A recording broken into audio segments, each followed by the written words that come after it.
Keluarga korban duel maut yang viral di media sosial bersama kuasa hukumnya datangi Kejaksaan Negeri Palembang.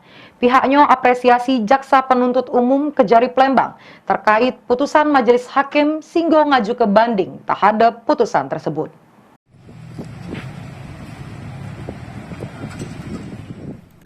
Keluarga korban duel maut yang viral di media sosial bersama kuasa hukumnya datangi Kejaksaan Negeri Palembang pada Kamis 14 September 2023.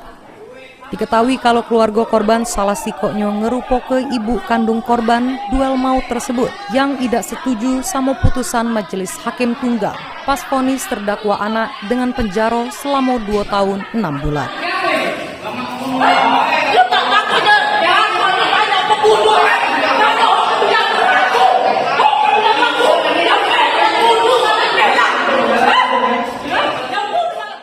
Kuasa hukum korban Devi Iskandar ngungkap kalau kedatangannya ke Kejari Palembang untuk ngaju ke surat permohonan supaya meminta jaksa penuntut umum nyato ke banding.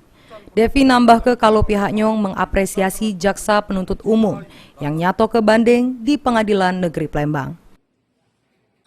Pengadilan Negeri Palembang diduga keras telah menciderai rasa keadilan bagi orang tua klien kami. Karena ini bukan perkara laka lantas yang meninggal dunia dihukum dengan 2 tahun 6 bulan penjara. Jangan undang-undang perlindungan anak, sistem peradilan perlindungan anak dijadikan tameng oleh hakim untuk memvonis pelaku tindak pidana anak dengan seringan-ringan mungkin. Karena di dalam sistem peradilan anak pasal 81 jelas, hukuman anak itu maksimum 1/2 dari hukuman dewasa. Jadi menurut hemat saya sudah layak terdakwa ini untuk dijatuhi hukuman 7,5 tahun. Karena ancaman 338 itu 15 tahun. Dibagi 2 sehingga 7,5 tahun. Sudah layak untuk dihukum. Ibu korban Neti Aryani ngungkap kalau dirinya minta keadilan supaya terdakwa dihukum sesuai ancamannya. Saya sebagai orang tua korban tidak minta keadilan. Minta hukuman yang sesuai ancaman, Pak.